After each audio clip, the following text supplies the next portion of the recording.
Unspeakable. That's the word one school official is using to describe the murder of a beloved high school teacher. Her body, with severe trauma to the head, was found hidden in a local park. And now 2 16-year-old students have been charged as adults in her killing.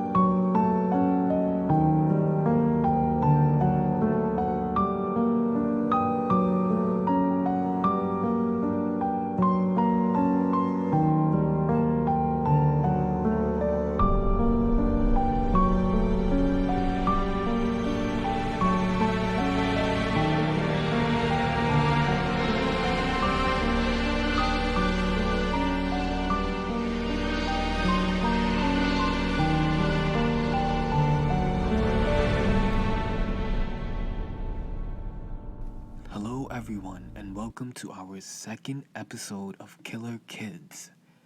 Before I jump into the episode, I just want to let you guys know that this is an ongoing case.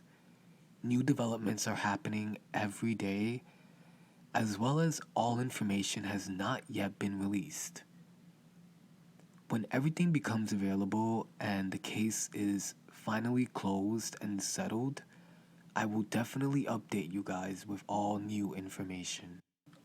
On November 3rd, 2021, Nohema Graber was reported missing by her family after never returning home from a walk in the park. Her body was later discovered in a park in Fairfield, Iowa, concealed under a tarp, wheelbarrow, and railroad ties. This is the story of Nohema Graber. A quick little background information on Fairfield. It's a small city in Iowa, and small town field is literally an understatement when trying to describe Fairfield. With a population of only 9,416 residents, BuzzFeed gave Fairfield the second spot on their list of 11 coolest small cities to road trip to. Fairfield is popularly known for being the it city for transcendental meditation practitioners and its beautiful architecture. The crime rate in Fairfield is not that high compared to other places, with your chances of falling victim to either a violent crime or property crime being 1 in 695. Despite being a beautiful place, Fairfield, Iowa was where Nohema Graber was murdered. Nohema Graber was born in Mexico on November 10, 1954. She worked as a flight attendant at Mexicana de Aviación for 17 years and even studied to become a commercial airline pilot. She became one of the first females in Mexico trained to fly passenger jets. She had a great passion for traveling. She got married to her husband Paul Graber in 1986. The two had 3 wonderful children together. When Nohema was in her 50s, she decided she wanted to accomplish even more. She pursued a degree in English and a teaching certificate from Iowa University, where she later became a Spanish teacher at Ottumwa High School for a couple of years before ultimately teaching at Fairfield High School in Fairfield, Iowa. She loved teaching, being a mother, and a great friend. She also enjoyed daily walks at Chautauqua Park. Chautauqua Park is a huge 28-acre park in Iowa with various trails, playgrounds, and even brick fireplaces. You guys can kind of already see how goal-oriented Nohema was and how motivated she was to always succeed. Her students adored her for being loving, caring, and always reminding them that she cared deeply for all of them. November 2nd, 2021 was just another normal day for Nohema. She often took afternoon walks at Chautauqua Park, not knowing that that day would be the last time she would be able to enjoy the great outdoors. The following morning on November 3rd, Nohema was reported missing when she never returned home. In the following hours, law enforcement conducted a search of places Nohema normally frequented. After exhausting all options, police searched the park, because that's where she was often known to be. That's where they discovered the body of 66-year-old Nohema Graber, concealed under a tarp and wheelbarrow. Further investigation showed that Nohema suffered blunt force trauma to her head. Who may have done this and why? Nohema was a mother, friend, and amazing teacher. Someone who has not yet been named came forward and provided investigators with social media messages between Willard Noble and Jeremy Goodale, having specific details to Nohema's disappearance. The details included, but were not limited to, the motive for killing Nohema, the plan, and how to execute and conceal any evidence. The motive has yet not been revealed, but when it is, I will definitely tell you guys. So pretty much they had this whole thing planned out. All of that information, as well as numerous witnesses coming forward stating that they saw Jeremy at the park the same afternoon as Nohema, was more than enough evidence for police to obtain a warrant. They obtained a warrant to search the home of both Jeremy and Willard. When they searched the home of the teens, they found numerous items of clothing containing blood. When Willard was later being questioned by police, he admitted to being in the park that same afternoon as well. So who are Jeremy and Willard? Both are 16 years old and were students of Nohema at Fairfield High School. The two teens were known by many Fairfield residents and had many friends. The community of Fairfield was completely shocked when they learned that Jeremy and Willard were the two who killed Nohema. I mean, they were raised there, never been in trouble with the law. Why would they even do this? On November 4th, both Jeremy and Willard were arrested and charged with first-degree murder and conspiracy to commit murder. Their bond was set at $1 million cash, and they are both being charged as adults. In Iowa, anyone over the age of 16 can be tried as an adult, depending on the crime that they have committed. Willard did not request a court-appointed lawyer, but Jeremy had to be appointed one. In numerous articles that I found online, I read that Willard actually comes from a wealthy family. Willard's attorney is Christine Branstad.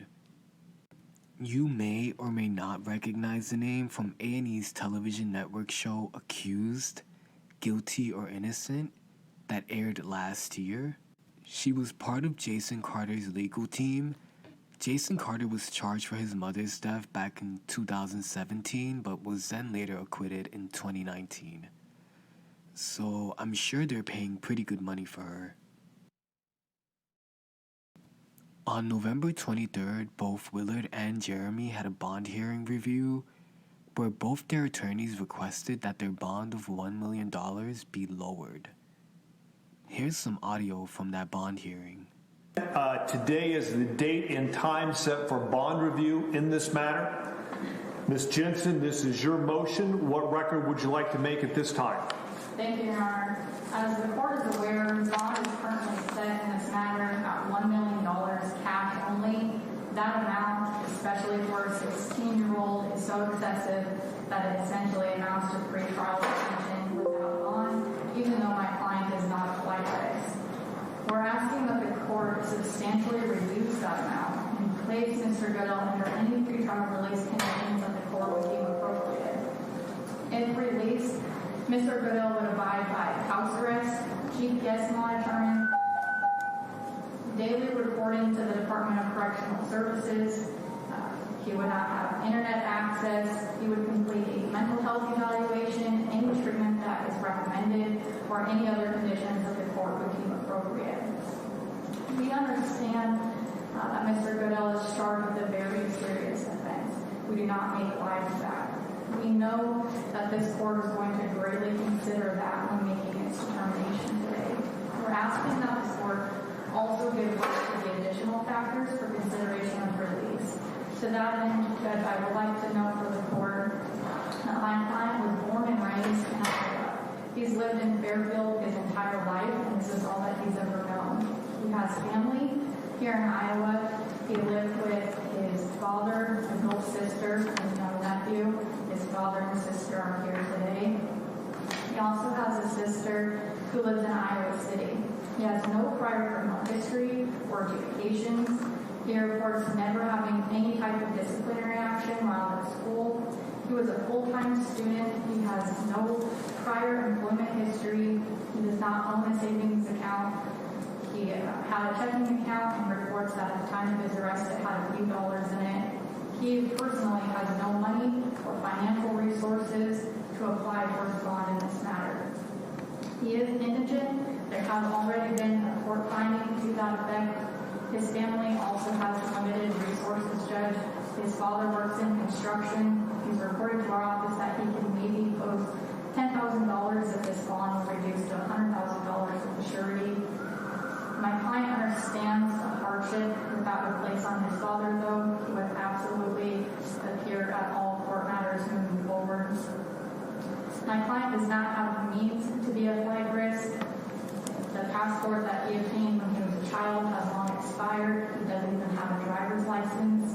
Even if he wanted to, he has no ability to flee from prosecution in this case. $1 million cash-only bond, Judge, is just so far unattainable that it essentially amounts to pretrial detention without bond. We're asking that the court reduce that amount to $100,000, cash or surety, or 10% to the court with pretrial release conditions and court deems appropriate. Thank you, Your Honor. Mr. Jensen, thank you very much. I'll hear from the state at this time. Thank you, Judge. Our position on bail at this point is as it's stated in our resistance that we filed with the court whenever this bond review was requested.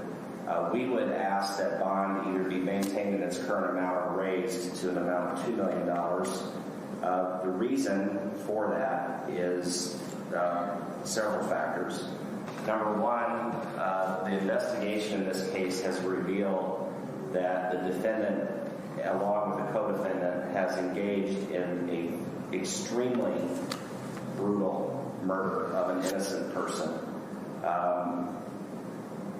The court should take into account the minutes that we filed in this case are very detailed concerning the planning that was engaged in by the defendant and his co-defendant, the act that caused Ms. Graber's death, the treatment of her after her death, what appears to us to be also brutal.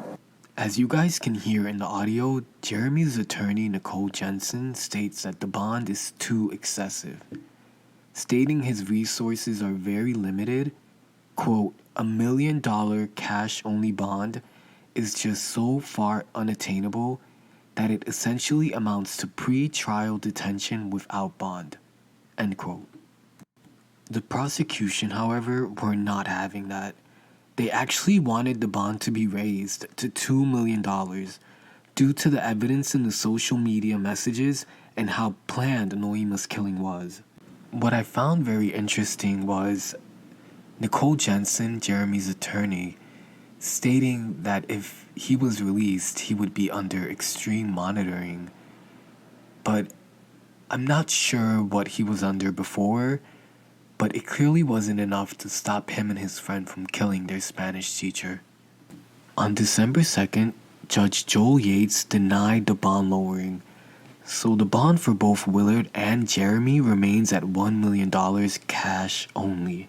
Judge Yates stated, quote, "The court took into account the nature and circumstances of the offense charged, the defendant family ties, employment, financial resources, the length of the defendant's residence in the community, the defendant's record of appearances at other court proceedings, and the defendant's record of convictions. Both Willard and Jeremy are slated to be back in court on March 21st for a pre-trial conference and are scheduled to go on trial in Jefferson County on April 19th. A vigil for Nohema was held on November 9th at Fairfield High School, where over 4,000 people were in attendance. This included many residents of Fairfield, family, friends, current students of Nohema, and even former students of hers. A GoFundMe page was even set up to support her family with funeral costs and anything else they may need help with during this tragic time. Nohema was a wonderful mother and educator. She often put others first.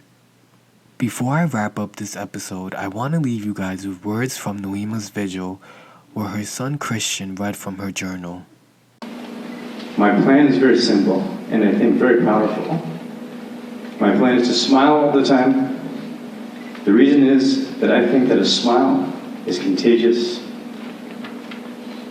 What is a better positive attitude than a smile? I will smile to everybody I will encounter in the building. In the show description, I will include a link to all of my sources noted during this episode, as well as a link to the GoFundMe page if you guys would like to help out Nohema's family. This week's missing child is 16-year-old Mackenzie Lee Lyons from Des Moines, Iowa. She has been missing since November 11th, 2021. She's about 5'8" and weighs 125 pounds. Mackenzie often changes her hair color, and the last time she was seen, her hair color was purple. If I have any listeners tuning in from Des Moines or the Iowa area and you guys have any information at all, please contact the Des Moines Police Department at 515-283-4811.